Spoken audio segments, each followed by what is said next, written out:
Question that we get asked often by students is, what is the difference between human services and social work? And this is a great question because the two fields are very closely related, and it can be confusing sometimes to understand what the differences are, or when you're job searching, which jobs are the most relevant to the degree that you're obtaining.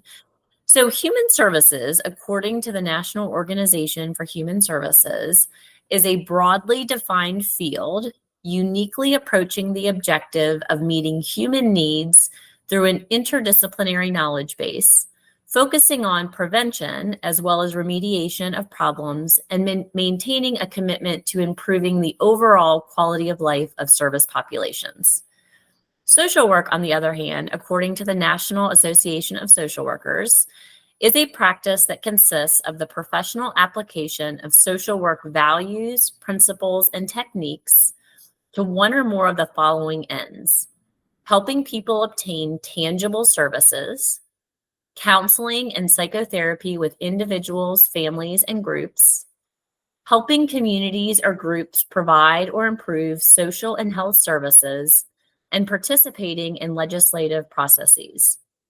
So when I look at these two definitions, the biggest difference that stands out to me is that with a degree in social work, typically a master's degree in social work and a license, which I'll talk about in a second, social workers are able to do counseling and psychotherapy with individuals, families, and groups.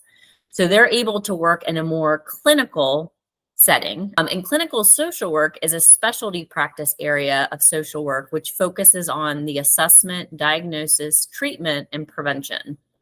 So that is unique to the social work field. So that's one of the biggest things that stands out to me when I'm looking at the difference between the two. The other thing is that if you are working on a social work degree, that can lead to licensure. So once you graduate, you could then work to obtain a license, and the licensing regulations vary by state. So you would have to look up your own state's licensing requirements. For human services, there is not a license. So once you graduate with your human services degree, you are not then required to become licensed.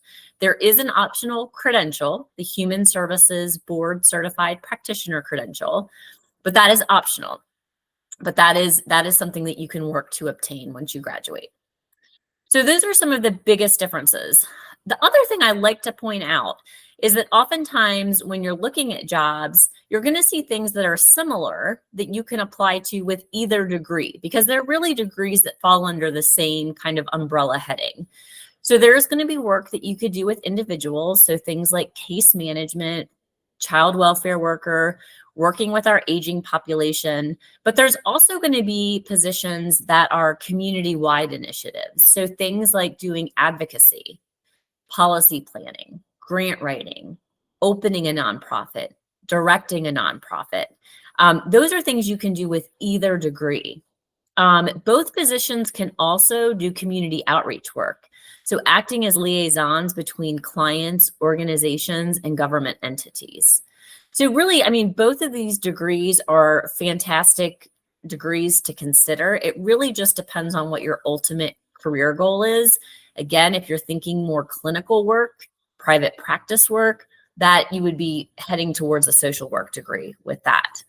Each field has their own organization. So there's the National Organization for Human Services or the National Association of Social Workers, and you can get more information on each of these fields there. And I'll put their websites below the video.